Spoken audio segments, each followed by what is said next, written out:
Hi, so welcome back to another video, and in this video we'll be discussing about vertical scaling and horizontal scaling. So what is this concept, that what is vertical scaling and what is horizontal scaling? In a brief overview, we can say that vertical scaling is nothing but the process of adding more power to only a single server. That is, suppose whenever you are using a web server to get the request and response, if the number of request is increasing day after day, suppose in month 1 it is around 10,000, in month 2 it is around 10 lakhs, so this is a huge jump.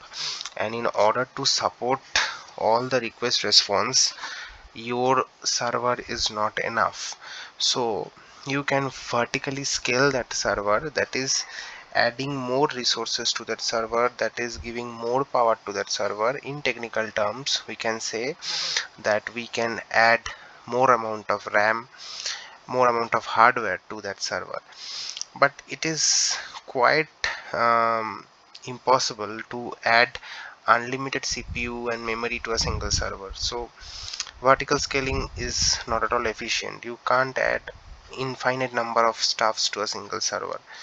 So yeah, it has its own advantage, that is, it is like not too complicated and stuff. So single server, so if anything flawed occurs, if any complicacy occurs, then obviously you can get it that which server is problem or not.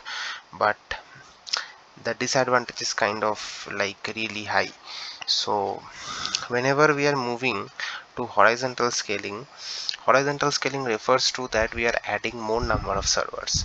So suppose we are having here, this is a vertical scaling, that we are adding more power to this single server only.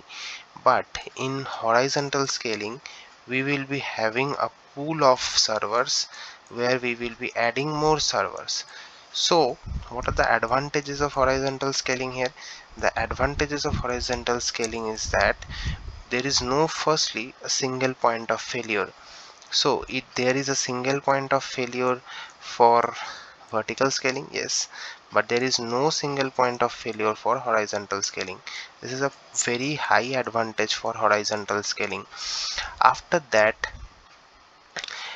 this kind of horizontal scaling is much available.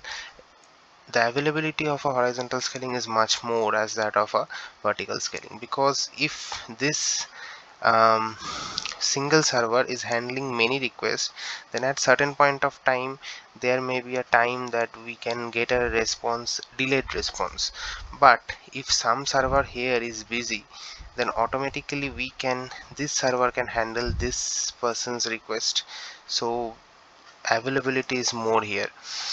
Also for, we can say that in case of vertical scaling, there is like theoretical concept, we can say that this server is more like, what I can say, this server is more less complicated, but here this is more complicated. But in the real life, if you see Facebook, Google, Amazon website, Netflix, and whatever websites you visit, it is very much available, right?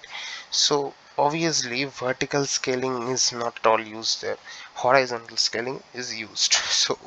So I guess for large scale applications, horizontal scaling is more desirable, and it's quite clear about the limitations of vertical scaling. So just for concept, I discussed this topic. And there is also a concept called load balancer. So load balancer will be discussed in the next video. So I hope you guys have understood this concept of vertical scaling and horizontal scaling, and if you are having any doubts, please write it down in the comments. Thank you guys.